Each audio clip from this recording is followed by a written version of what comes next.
저는 올해로 64신 김정순입니다. 남편이 병원에 누워 있었던 4년 동안 우린 그동안 모은 돈 거의 다 썼습니다. 남편 통장에 남은 돈은 7만 3천 원이었습니다. 이 영상 보시면 간병 시작 전 놓치면 안 되는 핵심 제도 3가지와 실손보험으로 안 되는 비용들, 그리고 제가 몰라서 수백만 원 더 쓴 실수들을 미리 피하실 수 있습니다. 시작하기 전에 구독, 좋아요 한 번씩만 부탁드립니다. 남편이 처음 병원을 간 건 지금으로부터 4년 전 여름이었습니다. 그날도 참 더웠어요. 남편이 평소처럼 아침밥 먹고 신문 보다가 갑자기 그러더라고요. 여보, 나 요즘 속이 좀 더부룩한 게 오래가네. 밥 먹고 나면 꼭 위쪽이 눌리는 느낌이야. 사실 그 말 들은 게 처음은 아니었어요. 그 전에도 종종 소화 안 된다고 하긴 했는데 늘 하는 말이 그냥 체한 거지 뭐. 였거든요. 그래도 그날은 느낌이 달랐어요. 표정이 좀 안 좋아 보였다? 그래서 제가 바로 근처 내과에 예약을 잡았죠. 처음엔 단순 내시경 검사였어요. 그냥 위험이겠지. 스트레스 많아서 그렇겠지 생각했죠. 근데 내시경 끝나고 나오는데 의사 선생님이 아주 짧게 조용히 말씀하셨어요. 조직 검사 좀 해 보셔야겠습니다. 그 말 듣는 순간 머릿속이 텅하고 비는 것 같았어요. 조직 검사요? 왜요? 그냥 위험 아니에요? 물어보는 제 말에 선생님은 자세히 설명은 안 하시고 혹시 모르니까요. 요즘은 조심해야 하니까요. 하고만 넘어가셨어요. 그때부터였습니다. 뭔가 기분이 이상했어요. 아무것도 확정된 게 없는데도 마음이 자꾸 바닥으로 꺼졌어요. 며칠 뒤 검사 결과가 나왔고 그걸 본 순간부터는 정말 검사 결과 항암 수술, 일이 일사천리로 흘러가더라고요. 그때를 생각하면 어떻게 지나갔나 모르겠다는 말이 절로 나와요. 누가 옆에서 툭 쳤으면 그 자리에 주저앉았을 만큼 정신이 하나도 없었습니다. 그렇게 우리 가족의 간병이 시작됐습니다. 남편은 원래 말이 별로 없는 사람이었습니다. 무뚝뚝하다고 하면 그렇고 그냥 표현을 잘 못하는 사람이었죠. 어디 아프다, 힘들다 그런 말도 안 하고 늘 조용히 혼자 참는 스타일이었어요. 아플 때도 그냥 누워 있으면 제가 먼저 물어봐야 대답을 하는 정도였죠. 그래서 병이 시작되고도 남편은 아무 말이 없었습니다. 겁이 나거나 불안하거나 그런 티를 전혀 안 냈어요. 저는 그걸 보면서 아, 역시 이 사람은 강한 사람이구나. 쉽게 흔들리지 않는구나. 그렇게 생각했어요. 근데요, 지금 생각해보면 그게 아니었어요. 강한 게 아니라 겁이 많았던 거였어요. 그저 겁나는 마음을 말 대신 침묵으로 감췄던 거죠. 밤에 혼자 화장실 다녀오다가 소리 없이 한숨 쉬는 걸 몇 번 봤고 수술 전날엔 자다가 갑자기 벌떡 일어나선 창문 쪽을 멍하니 바라보기도 했어요. 아무 말 없이 그때 저는 물었어요. 무서워? 남편은 그냥 고개만 끄덕였어요. 한마디도 하지 않았지만 그 고개 끄덕임 하나에 모든 게 담겨 있었던 것 같아요. 그렇게 겁이 많았던 사람인데 저는 그걸 몰랐어요. 아니, 알고도 제대로 느끼지 못했어요. 말 없다고 다 강한 거 아니구나. 그걸 저는 너무 늦게 알았습니다. 수술이 끝난 후엔 저는 거의 병실에 붙박이처럼 살았어요. 아침에 들어가면 저녁 늦게까지 간단한 간식이나 물, 주사실 호출 등 작은 것도 전부 제가 챙겼죠. 사실 처음 며칠은 정말 정신이 없었어요. 수술 부위도 크고 기력도 없어서 남편은 거의 하루 종일 누워만 있었거든요. 그렇게 며칠을 보내고 나니 몸도 마음도 점점 지쳐갔어요. 그래서 조심스럽게 말했어요. 여보, 간병인 쓰는 게 어떨까? 하루만이라도 좀 쉬었으면 해서 남편은 말없이 고개를 저었어요. 대답도 하지 않고 그냥 천장만 봤습니다. 그러다가 조용히 한마디 했습니다. 당신 손이 낫지? 낯선 사람 앞에서는 나 소변도 못 봐. 그 말을 듣는 순간 묘하게 마음이 찢어졌어요. 그게 화도 아니고 짜증도 아니고 그냥 묘하게 아팠어요. 내가 안쓰러워서 그럴 수도 있지만 그보다도 그 말에 담긴 남편의 자존심이 그렇게 적나라하게 느껴졌달까요? 생각해보면요. 사람이 아프면 몸이 먼저 무너지는 게 아니라 자존심부터 무너지는 것 같아요. 혼자 화장실도 못 가고 누군가의 도움 없이는 일어나지도 못하는 그 순간부터 자꾸 사람이 작아져요. 그리고 남편은 그 작아짐을 낯선 사람에게 들키고 싶지 않았던 거예요. 그래서였을 거예요. 그 무거운 몸으로도 끝까지 제 손을 선택한 건 그걸 생각하면 고맙기도 하고 미안하기도 하고 그래서 그냥 제가 했습니다. 누가 시킨 것도 아니고 주저할 틈도 없었어요. 남편은 말이 없었고 전 그냥 알아서 움직였어요. 숨이 불편해 보이면 베개 각도를 조정했고 입술이 마르면 물수건으로 적셔줬고 밥 대신 미음 끓여서 한 숟갈 한 숟갈 뜨겁지 않게 식혀서 입에 떠넣었어요. 가장 힘들었던 건 대소변 처리였어요. 처음엔 솔직히 저도 당황스러웠죠. 이 사람의 몸을 이렇게까지 챙겨본 게 처음이었으니까요. 근데 남편 눈을 보면 그게 더 안쓰러웠어요. 무력한 표정, 민망함을 감추려는 눈빛. 그걸 보니까 힘들다는 말이 입 밖으로 안 나왔어요. 상처 부위에 붙은 드레싱도 하루에 몇 번씩 갈아줬어요. 소독약 냄새가 손끝에 배어서 집에 가도 남편 냄새 같았죠. 밤에는 병원 침대 옆 의자에서 잤어요. 딱딱하고 좁은데 어떻게든 누워보겠다고 접었다 폈다 하다가 결국 반쯤 앉은 채로 꾸벅 졸았던 기억도 많아요. 그런데도 잠이 깊이 들지 않는 건 링거 소리 때문이었어요. 뚝뚝하고 떨어지는 그 소리. 처음엔 그냥 병원 소리려니 했는데 이상하게 새벽 3시만 되면 그 소리가 멈는 것 같았어요. 그럴 때마다 눈이 번쩍 떠졌어요. 설마 하는 마음에 제일 먼저 남편 손을 잡았어요. 그 손이 따뜻하기만 하면 그제서야 숨을 한 번 쉬고 겨우 눈을 다시 감을 수 있었죠. 그렇게 제 하루는 남편 상태에 따라 움직이고 남편 얼굴빛에 따라 걱정하고 남편 손 온도에 따라 숨을 쉬는 그런 삶이 됐습니다. 어느 순간 내 하루가 온전히 이 사람 중심으로만 돌아가고 있다는 걸 깨달았어요. 이게 간병이구나. 이게 가족이라는 거구나. 그 생각이 들던 밤이 지금도 선명합니다. 그런 날이 거의 매일이었어요. 하루 이틀이 아니라 몇 달, 몇 년이 그렇게 흘렀습니다. 그렇게 되니까 제 하루는 늘 새벽 3시에 깨어나는 삶이 되었고 링거 소리는 저한테 시계도 아니고 경보음도 아닌 생명 신호처럼 느껴졌습니다. 그리고 병실이라는 공간. 그곳이 점점 저한테는 집처럼 되어갔어요. 낮에는 환풍기 소리, 밤에는 형광등 불빛 아래 조용히 머리를 기댈 수 있는 의자 하나, 아무도 없는 새벽의 복도 소리, 간호사 발소리까지 익숙해졌죠.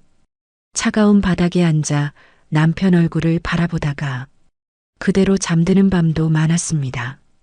그 바닥이, 그 병실 한 구석이, 그 불빛마저도 결국엔 제 침대가 되어버린 거예요. 아무도 그걸 침대라고 부르진 않겠지만 그곳에서 가장 많은 시간을 보냈고 가장 깊은 걱정과 가장 아픈 사랑이 거기 눌러 앉아 있었습니다. 그런 날들을 저는 지금도 잊을 수가 없어요. 병원비요. 처음엔 실손보험에서 조금 나왔어요. 진료비, 검사비, 수술비. 그런 기본적인 항목은 그나마 보험 청구가 가능했거든요. 그래서 처음엔 안심했어요. 그래도 내가 실손 드러나서 다행이다. 이 정도면 병원비는 막을 수 있겠지. 그렇게 생각했어요. 그땐 정말 몰랐거든요. 근데 그건 진짜 시작도 아니었더라고요. 문제는 항암 치료 들어가면서부터였어요. 항암은 단순히 치료가 아니더라고요. 치료가 시작되자 거기에 따라붙는 간병, 식사, 약값 하나하나 비용이 튀어나오기 시작했어요. 무섭더라고요. 이게 진짜 끝이 없는 계좌 이체구나 싶었죠. 그날 병실에 앉아 있었어요.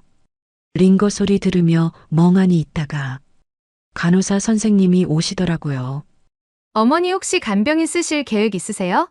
아, 네. 사실 지금은 제가 하고 있는데 하루 이틀이라도 좀 쉬고 싶긴 해요. 근데 실손 보험 있으니까 괜찮죠? 그렇게 말하자 선생님이 살짝 고개를 갸우뚱하시더니 조심스럽게 말씀하셨어요. 어머니, 간병은 보험에서 안 나와요. 치료나 수술 이런 건 급여, 항목이라 적용되는데요. 사람이 붙어서 직접 돌보는 부분은 대부분 비급여거든요. 쉽게 말하면 의료행위가 아니면 보험이 안 된다고 보시면 돼요. 그 말을 듣고 한동안 아무 말도 못했어요. 진짜 그 자리에서 벽돌 한 대 맞은 것 같았어요. 간병이 왜 비급여야? 사람이 아프면 누군가 돌봐야 하는 거 아닌가? 근데 그게 아니더라고요.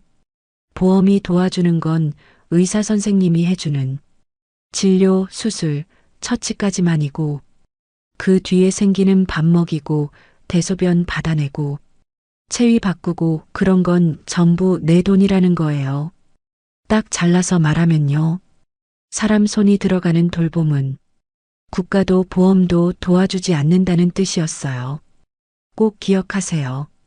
그걸 그제야 알았어요. 간호사 선생님은 제 표정을 보더니 조용히 덧붙였어요. 다들 그렇게 생각하세요. 어머니 보험이 다 되는 줄 알고요. 근데 실제로 간병비는 보험이 적용 안 되는 경우가 대부분이에요. 그 말을 듣는데 정말 마음이 무너졌어요. 이제부터 이 모든 걸 나 혼자 감당해야 하는구나. 그 순간부터 모든 계산이 머릿속에서 돌아가기 시작했어요. 하루에 얼마, 일주일이면 한 달이면. 근데 그 계산을 너무 늦게 시작했다는 걸. 전 그때 처음 깨달았습니다. 간병인을 하루 쓰면 9만 원. 거기에 식사비 8천 원. 병원 식당에서 대충 때운다 해도 버스나 택시비 5천 원에서 만 원, 약값이나 병원 안에서 필요한 것들까지 합치면 하루에 적게는 13만 원, 많게는 15만 원이 그냥 훅 빠져나갔습니다. 솔직히 하루 이틀이야 이 정도야 하고 넘겼죠. 근데 이게 매일매일이에요. 어제도 오늘도 내일도 똑같이 빠져나갈 돈이란 생각을 하니까 점점 숨이 조여오기 시작했어요. 주말엔 딸이 도와줬어요. 아무리 바빠도 토요일, 일요일은 꼭 병원에 왔죠. 드레싱 바꿔주고 식사 챙겨주고 엄마 좀 자요. 제가 볼게요. 하면서 하루 정도는 제 대신 간병을 맡아줬어요. 그 모습이 얼마나 고맙던지. 그날은 병원 로비에 내려가 커피 한 잔 사서 조용히 마시면서 사람 손 말고 내 시간을 처음 느껴봤던 순간이기도 했죠. 하지만 그 시간도 오래 가지 않았어요. 딸도 결국 엄마 회사 눈치 봐서 이제 매주는 못 올 것 같아요. 하고 말하더라고요. 그 말에 그래, 너도 너 삶이 있지. 고개는 끄덕였지만 마음속에선 털썩 뭔가 무너지는 소리가 났어요. 결국 저 혼자였습니다. 식사는요. 편의점 도시락으로 때웠어요. 처음엔 괜찮았어요. 요즘 도시락 잘 나오잖아요. 데우면 따뜻하고 반찬도 여러 가지고. 근데요. 그게 한 달, 두 달 계속 이어지니까 어느 순간 맛이 사라졌어요. 전자레인지에서 돌아가는 삐삐 소리, 뚜껑 열면 올라오는 뜨거운 증기, 비닐 뜯는 소리, 그것조차 내 일상의 전부가 되어버렸다는 사실이 너무 허무하더라고요. 아, 이걸 내가 왜 먹고 있지? 그런 생각이 문득 들더라고요. 그러던 어느 날 남편이 말했어요. 미안해. 그 한마디였습니다. 그게 남편의 마지막 말이었어요. 그 순간이 시간이 멈춘 것처럼 느껴졌어요. 눈을 맞추고 있었는데 그 눈빛이 말했어요. 내가 아파서 미안해. 당신 혼자 다 하게 해서 미안해. 먼저 가서 미안해. 모든 미안함이 그 두 글자 안에 담겨 있었어요. 그 말을 들었을 땐 저도 그냥 고개만 끄덕였어요. 괜찮아. 그 말밖에 못했어요. 근데 시간이 지나니까 그 미안해가 자꾸 계속 가슴을 콕콕 찌르는 말이 됐어요. 그날 이후 그 말이 자꾸 귓가에 맴돌았어요. 미안해. 단 두 글자였지만 그 안에 너무 많은 의미가 담겨 있었던 것 같아요. 뭐가 미안했을까? 내가 지쳐가는 걸 느끼고 있어서였을까? 말은 안 했지만 내 손이 점점 떨리고 있었던 걸 알고 있었던 걸까? 아니면 매일 도시락으로 때우는 식사, 밤새 의자에서 자다 일어난 얼굴. 그걸 보면서 당신한테 너무 미안하다고 느꼈던 걸까? 혹시 돈 때문이었을까? 계속 빠져나가는 간병비, 쌓이는 병원비, 남편은 말없이 누워 있었지만 그 모든 게 부담스럽지 않았을 리가 없었겠죠. 아니면 정말 그 말 그대로 나를 남겨두고 먼저 가는 게 미안했던 걸까? 그 말 안에 담긴 표정을 떠올릴수록 가슴이 답답해졌어요. 무슨 말로도 설명할 수 없는 남겨진 사람만이 느끼는 막막함 같은 거요. 그리고 그 다음날 저는 남편 이름으로 된 통장을 꺼내봤어요. 정리하던 서랍 구석, 병원에서 들고 온 가방 안쪽에 구겨진 봉투 하나에 조용히 들어있던 통장이었어요. 통장 비밀번호를 누르고 잔액을 확인하는데 딱 73,000원. 아무 말도 안 나왔어요. 그 숫자를 보자마자 그냥 가만히, 정말 한참 동안 가만히 앉아 있었습니다. 눈물이 날 줄 알았어요. 근데 이상하게도 눈물이 안 났어요. 너무 현실 같아서 그냥, 아, 진짜 끝났구나. 그런 생각만 들었어요.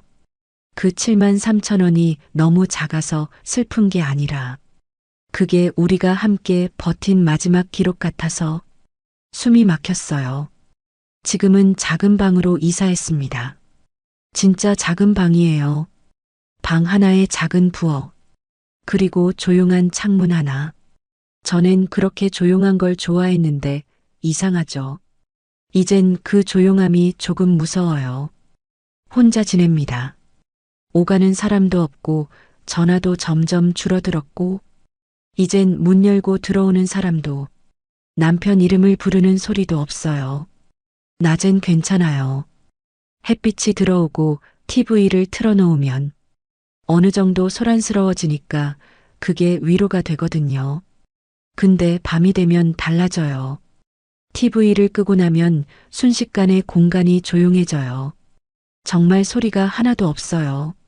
냉장고 돌아가는 소리, 시계 초침 소리, 아랫집에서 나는 기척. 그게 전부예요. 그 조용함 속에서 자꾸 예전 생각이 떠올라요.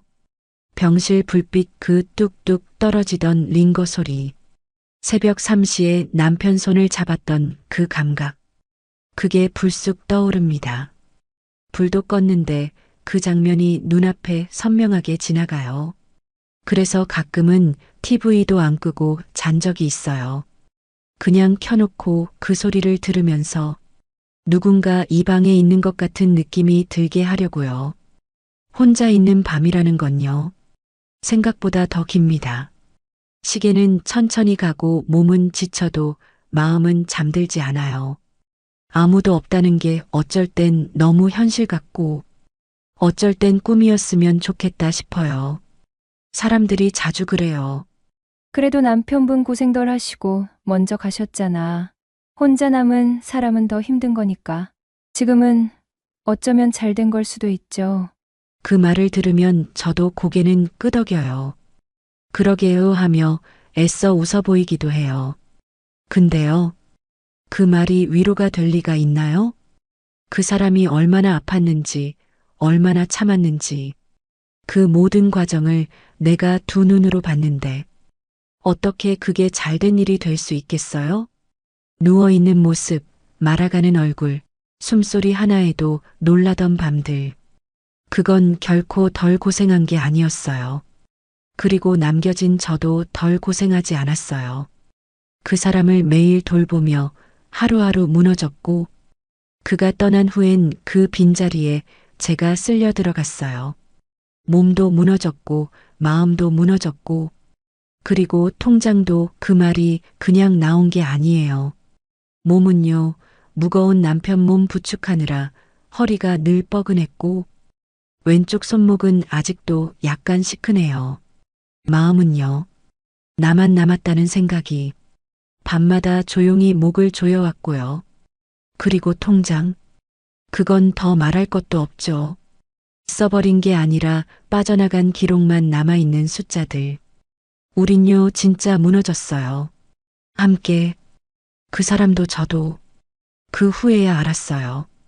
장기요양 등급이라는 게 있다는 걸요. 남편이 떠나고 서류 정리하러 병원에 마지막으로 들렀을 때였어요. 복도 끝 작은 사무실. 거기서 소셜워커 선생님이 조용히 말씀하셨습니다. 어머니 혹시 장기 요양 등급은 신청 안 하셨죠? 네. 그게 뭐예요? 그 말을 하자 선생님이 잠시 멈칫하시더니 조심스럽게 설명을 해주셨어요. 국가에서 어르신들을 위해 만든 제도인데요. 등급을 받으면 도우미 선생님이 집으로 정기적으로 오시고 보조기구나 복지용구도 지원이 됩니다. 간병 부담도 확 줄어들고요. 어머니 혼자 다 하셨다면서요. 그거 안 하셨어도 됐을 텐데요. 적어도 한 달에 몇십 시간이라도 도움 받으실 수 있었어요. 그 말을 듣는 순간 가슴이 철렁 내려앉았어요. 뭐라고요? 그런 게 있었어요? 왜 아무도 말 안 해준 거죠? 그 자리에서 한동안 말을 잃지 못했어요. 간병하면서 가장 필요했던 게 사람 손이었는데, 그걸 나라에서 조금이나마 도와주는 제도가 있었다니. 꼭 기억하세요. 장기요양 등급은 미리 신청하는 겁니다. 그걸 남편이 떠난 다음에야 알게 됐다는 사실이 너무 허무했어요. 누가 알려줬다면 병원에서 한 번이라도 이거 신청하실래요? 하고 물어만 봤다면 제 삶이 조금은 달라졌을 수도 있었겠죠. 물론 남편의 병이 낫지는 않았을 거예요. 하지만 저 혼자 매일 밤 대소변을 받아내고 드레싱을 갈고 정신없이 병원 마이너스 집을 오가는 일상은 덜 고통스러웠을지도 모릅니다. 그걸 왜 아무도 먼저 말해주지 않았을까요? 그리고 저는 왜 그때 그렇게 많은 걸 몰랐을까요? 또 요양병원 이야기예요. 남편이 병원에 오래 있게 되면서 일반 병실로는 도저히 안 되겠다 싶어서 의사 선생님이 요양병원으로 옮기자고 하셨어요. 그때는 솔직히 요양병원이면 좀 더 편안하게 돌봐주시겠지 싶은 마음이었어요. 근데 막상 들어가고 나니까 생각보다 비용이 너무 컸습니다. 입원비는 보험 적용된다, 이 말만 믿고 안심했는데 그건 입원비 자체만 해당되는 거고 그 안에 들어가는 수많은 항목들은 거의 다 제 돈이더라고요. 예를 들면 식대는 급식처럼 하루 3끼 나오는데 그게 비급여 항목이라 별도고요. 그리고 보호자 없는 병동이라고 해서 간호조무사나 간병인이 상주하는 병실이 있어요. 그게 편해 보이긴 했는데 하루에 몇만 원씩 추가 간병비가 계속 붙었어요. 처음엔 괜찮다. 조금만 버티자 했는데 한 달, 2달 지나니까 그 금액이 수백만 원이 되는 거예요.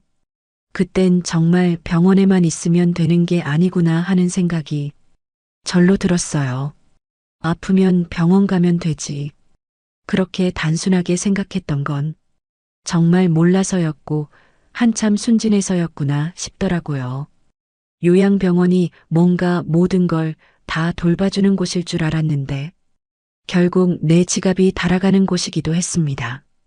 게다가 요양병원이랑 요양원의 차이도 그땐 전혀 몰랐어요. 솔직히 이름이 비슷하잖아요. 요양이라는 단어가 들어가 있으니까 거기서 거기겠지. 아프면 병원, 조금 나아지면 요양원. 그 정도로만 생각했죠. 그런데 그게 정말 다른 거더라고요. 한 번은 병원에서 의사 선생님이 요양원도 고려해 보세요. 하시길래 거긴 뭐가 달라요? 하고 물었어요. 그때 선생님이 정리해 주신 말이 아직도 기억이 남아요. 요양병원은 치료 중심입니다. 의료진이 상주하고 검진, 혈당 체크, 약 처방 등 의료 행위가 이루어져요. 반면에 요양원은 돌봄 중심이에요. 거동이 불편한 어르신을 생활 중심으로 도와드리는 공간이고 의료진은 상주하지 않습니다. 그리고 이어서 비용 구조도 다르다고 하셨어요. 요양병원은 의료보험 적용 항목이 있는 대신 간병비나 식대 추가 관리비가 별도로 많이 나가고 요양원은 국가 장기 요양 등급을 받으면 일정 부분 지원이 되기 때문에 상대적으로 부담이 줄어들 수도 있습니다. 꼭 기억하세요. 요양병원과 요양원은 완전히 다른 곳입니다. 그 설명을 듣는데 머리가 띵했어요. 이걸 왜 이제야 아는 거지? 왜 아무도 미리 알려주지 않았을까? 그전엔 그냥 병원은 치료하는 곳, 요양원은 좀 더 편한 곳 이렇게만 생각했는데 그 오해 하나 때문에 우린 너무 큰 비용과 시간을 감당해야 했습니다. 내가 그 차이를 조금만 더 일찍 알았더라면 하는 생각을 지금도 참 자주 합니다. 그랬다면 남편도 좀 더 편안한 환경에서 돌봄을 받을 수 있었을지 모르고 저도 조금은 덜 지쳤을 수도 있었을 텐데요. 제 경험을 통해 정리해드리자면 간병 전 꼭 준비해야 할 세 가지입니다. 첫째, 장기요양 등급 미리 신청하세요. 병원에서 아무도 안 알려줍니다. 본인이 직접 신청해야 합니다. 둘째, 간병비는 별도로 준비하세요. 실손보험으로 안 됩니다. 하루에 10만 원 이상 나간다고 보시면 됩니다. 셋째, 요양병원과 요양원 차이 미리 알아두세요. 치료냐 돌봄이냐에 따라 비용이 천지 차이입니다. 여러분은 미리 준비할 수 있습니다. 제가 겪은 실수를 반복하지 마세요. 지금도 가끔 그 7만 3천 원이 적힌 통장을 꺼내봅니다. 서랍 깊숙한 곳에 조용히 넣어뒀지만 가끔 마음이 복잡한 날 그 통장을 꺼내서 그 숫자를 가만히 바라볼 때가 있어요. 누군가는 그게 뭐라고요? 그냥 잔액이지. 라고 생각할지도 몰라요. 숫자 몇 자리 통장 하나에 불과하다고요. 근데 저에겐 그게 그냥 숫자가 아니에요. 그건 우리가 함께 버틴 증거였어요. 수술실 앞에서 손 잡았던 순간, 대소변 받아내던 새벽, 편의점 도시락으로 넘기던 허기, 링거 소리에 놀라 잠에서 깼던 밤들. 그 모든 시간이 그 통장 속 7만 3천 원에 눌려붙어 있는 것 같아요. 그건 단순한 잔액이 아니라 마지막까지 포기하지 않았던 우리 부부의 기록이자 숨결이에요. 노후는요, 정말 그렇더라고요. 돈이 다 아니에요. 사랑, 관계, 가족, 정 그게 훨씬 중요하죠. 하지만 돈 없이 그 시간을 버티기엔 노후는 너무 길어요. 그리고 너무 가혹할 수 있어요. 혹시 지금 부모님의 간병을 하고 계신 분, 또는 배우자의 건강이 부쩍 걱정되기 시작한 분이 계시다면 꼭 기억해 주셨으면 해요. 간병은 오래 갑니다. 그리고 그 시간 속에서 몸이 아니라 나라는 사람 자체가 무너질 수도 있다는 걸요. 준비하지 않으면 힘듦이 아니라 후회가 남습니다. 이야기 끝까지 들어주셔서 정말 감사합니다. 앞으로도 이런 이야기 그냥 흘려보내지 않고 차곡차곡 모아서 전해드릴게요. 그리고 구독과 좋아요는 저에게 정말 큰 응원이 됩니다. 여러분의 따뜻한 손길이 저 같은 사람에겐 참 큰 힘이 돼요. 감사합니다. 집도 있고 연금도 꾸준히 나오는데 제가 왜 노후 자금이 모자라서 불안에 떠는지 믿기시겠어요? 이야기 듣다 보면 나도 그럴 수 있겠다 싶으실 거예요. 영상 끝까지 보시면 제 실수를 반복하지 않는 방법을 알게 되실 겁니다. 구독과 좋아요 눌러주셨나요? 혹시 오늘 이 영상이 당신의 노후 지킴이가 될지도 모르니까요. 저는 올해로 60살입니다. 어느덧 환갑을 넘긴 지도 8년이 지났네요. 세월이 참 빠르다는 말, 나이 들수록 더 실감하게 되더라고요. 제 남편은 72살이에요. 둘 다 오랫동안 일하다가 정년 퇴직했고 지금은 연금으로 살아가고 있죠. 남편은 공무원 생활을 오래 했어요. 묵묵히 30년 넘게 일하던 모습이 아직도 떠올라요. 큰 소리 내는 법도 없고 자식들 교육이나 생활비 걱정도 혼자 끙끙 앓는 사람이었죠. 그 덕분에 지금은 공무원 연금이 매달 150만 원 정도 들어오고 저는 국민연금으로 80에서 90만 원 남짓 받아요.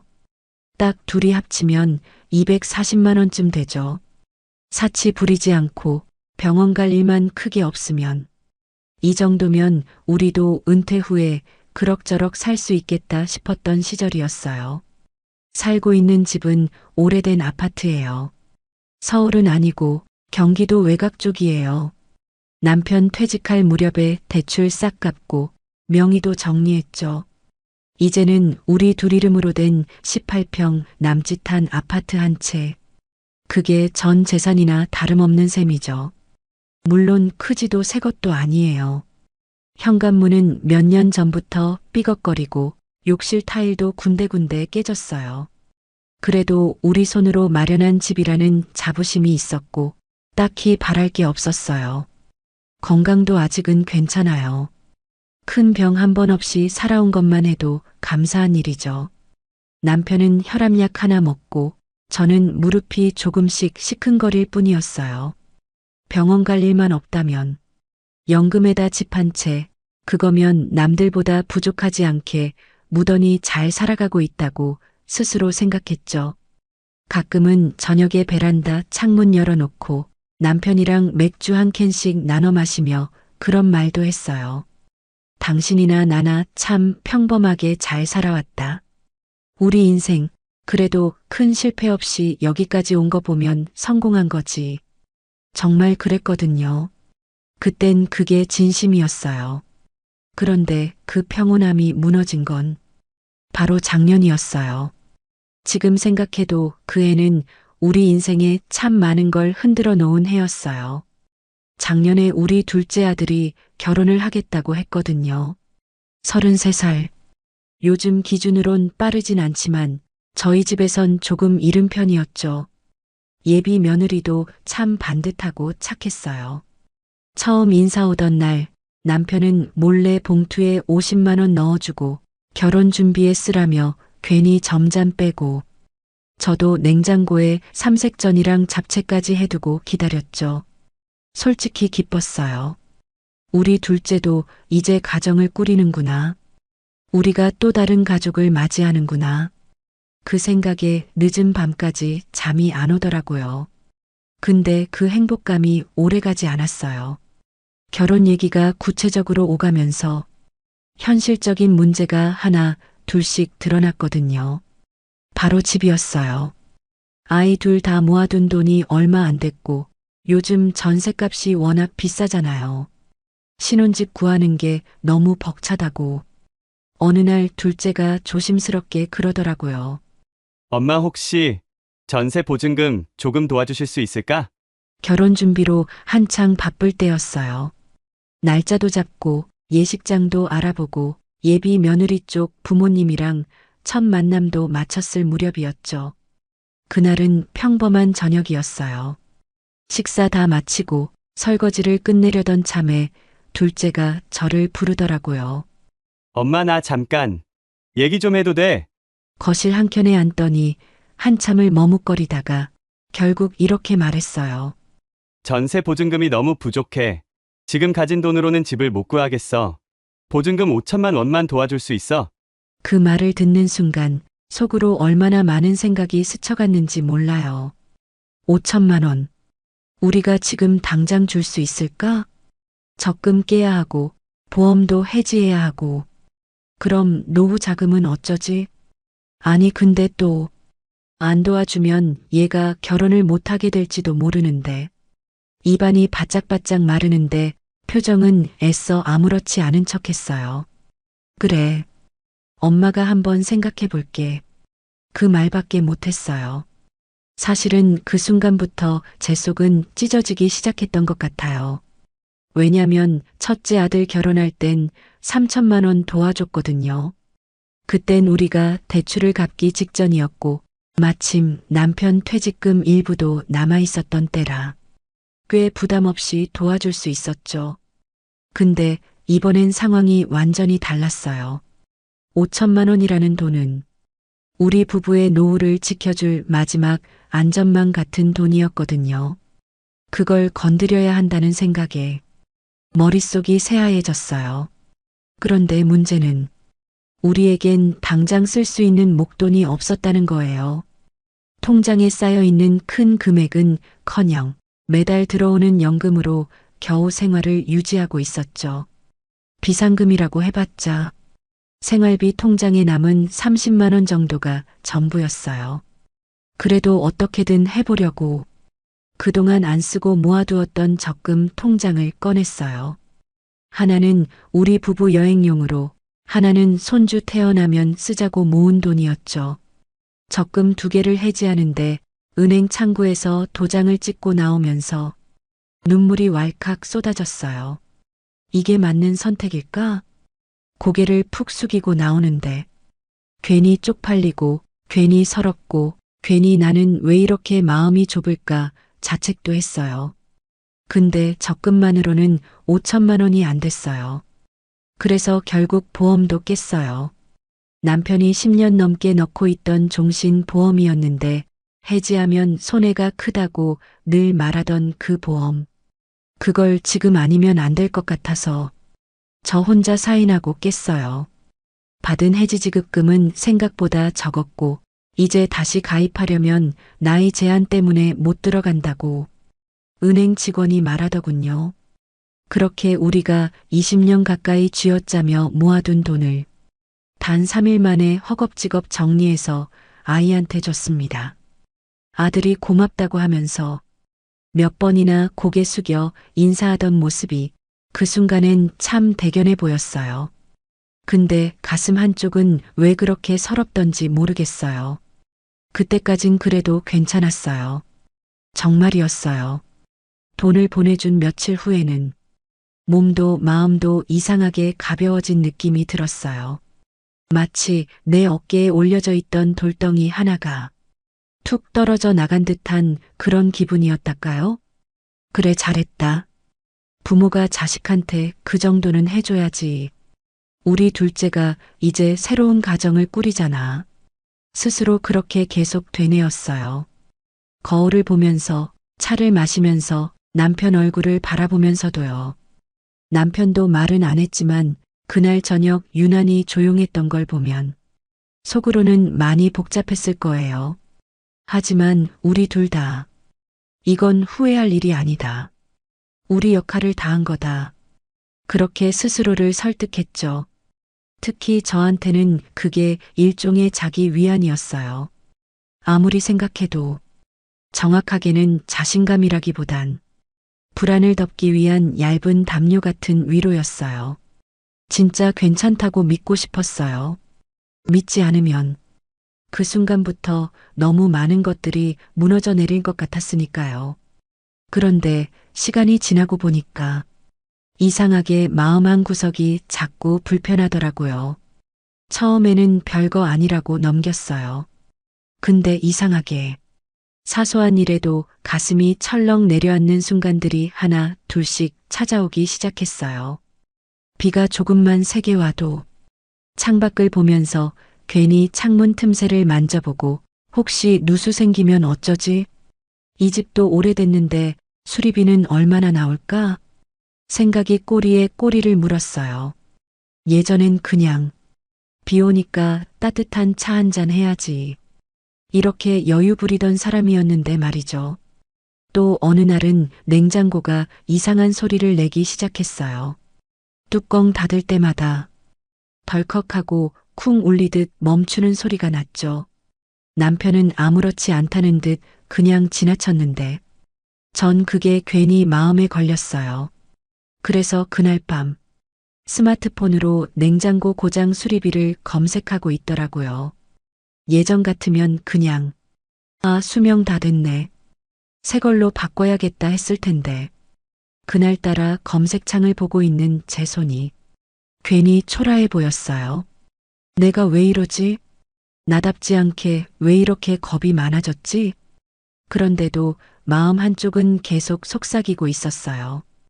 혹시 또 뭐가 고장나면 이젠 진짜 감당 못하는 거 아닐까?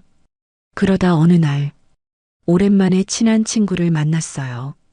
그 친구는 저보다 1살 위에요. 서로 20년 넘게 알고 지낸 사이죠.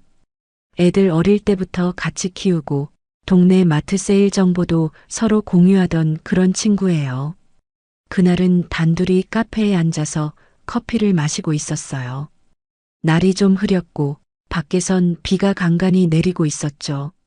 우리는 늘 하던 대로 요즘 남편 건강은 어떤지, 애들 결혼 준비는 잘 됐는지 이런저런 이야기를 주고받았어요.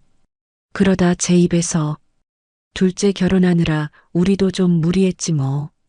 전세 보증금 좀 보태줬거든. 그 말이 나왔어요. 내심 잘했다는 말을 듣고 싶었던 걸지도 몰라요. 근데 친구는 잠시 커피잔을 내려놓더니 이렇게 말하더라고요. 나는 자식한테 돈 안 줬어. 왜냐면 내 노후는 내가 챙겨야 하거든. 그 순간 마치 누가 제 가슴에 작은 바늘 하나를 콕 찌르고 간 기분이었어요. 무슨 말을 해야 할지 모르겠더라고요. 괜히 머쓱해져서 어휴, 너도 참 그게 잘 안 되더라.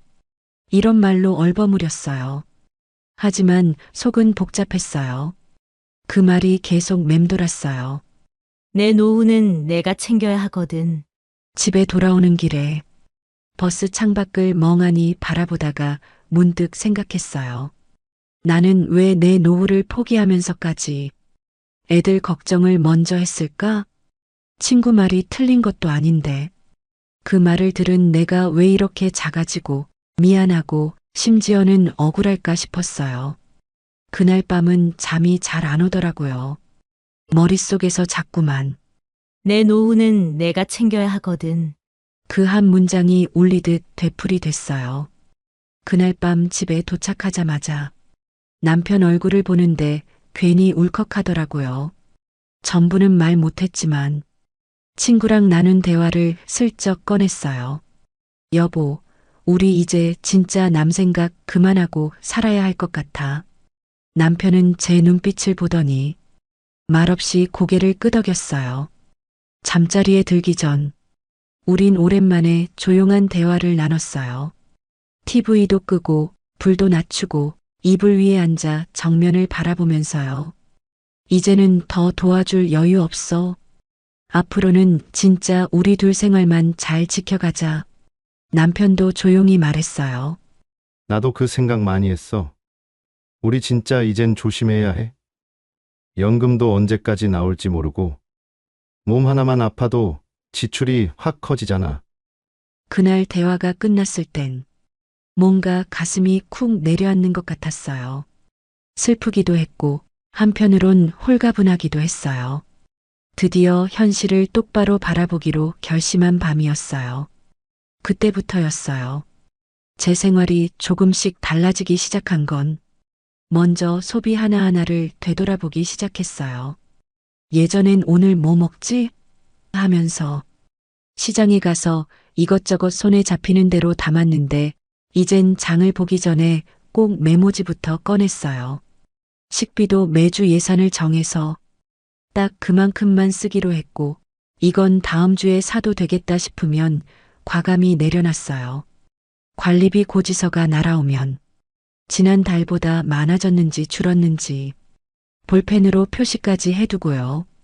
전에는 그냥 보고 찢어버리던 고지서였는데 말이죠. 그리고 약도 마찬가지였어요.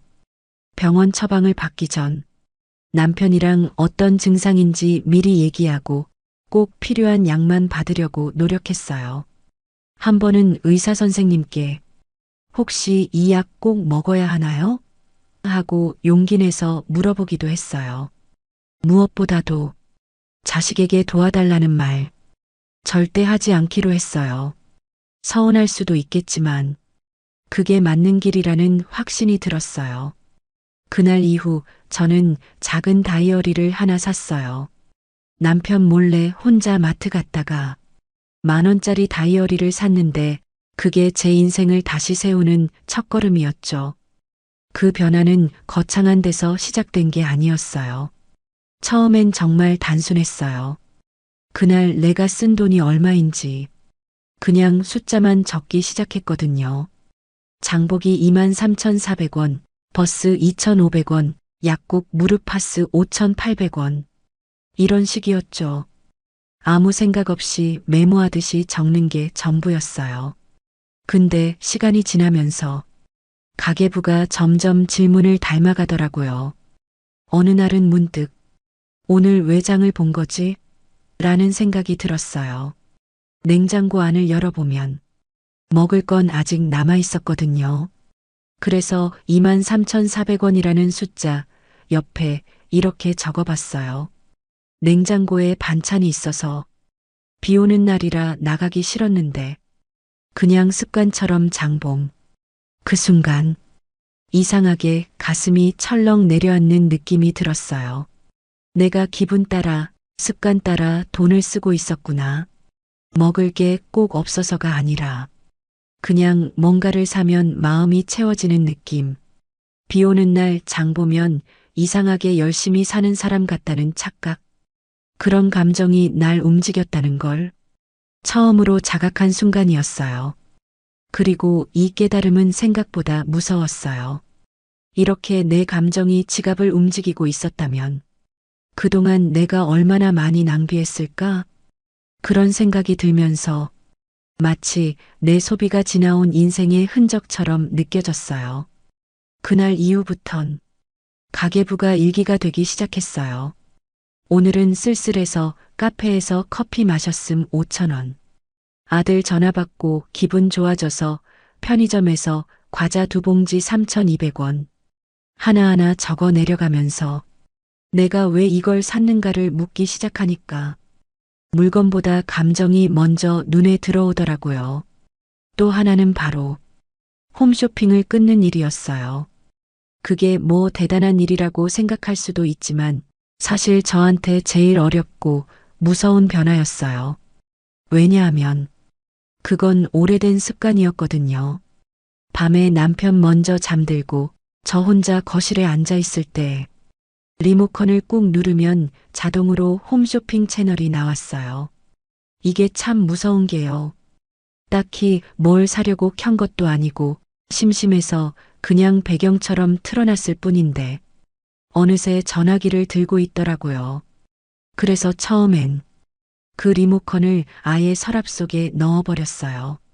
TV는 잘 안 보게 되고 틀더라도 뉴스나 다큐만 보려고 노력했죠. 홈쇼핑 채널 번호는 일부러 외우지 않으려고 했어요. 이상하게도 그렇게 리모컨만 안 보이게 해도 마음이 한결 가벼워지더라고요. 오늘도 충동 구매 없이 하루를 넘겼다. 그런 날은 조용히 혼자 잘했다 스스로를 토닥여줬어요. 그런데 사람 마음이란 게 참 간사하더라고요. 어느 날 비 오는 저녁이었어요. 남편이 일찍 잠이 들었고 저 혼자 거실에서 멍하니 앉아 있었죠. 심심한데 뭐라도 틀까 하는 마음에 무심코 리모컨을 꺼냈어요. 딸깍. 익숙한 버튼을 누르니 그 익숙한 목소리가 TV 속에서 들려왔어요. 지금 주문하시면 노인관절에 좋은 프리미엄 건강 침대를 무이자 12개월로 보내드립니다. 그 순간 내 마음이 덜컥 흔들렸어요. 나이 들어서 아프면 어쩌지? 요즘 무릎도 좀 시큰한데 지금 사두면 오히려 잘했다는 소리 들을지도 몰라. 카드를 꺼내는 그 찰나 제 안에서 누군가가 말했어요. 이게 또 시작이다. 숨이 탁 막혔어요. 딱 거기까지였어요. 그 순간 스스로를 멈출 수 있었던 게 그날 제일 잘한 일이었던 것 같아요.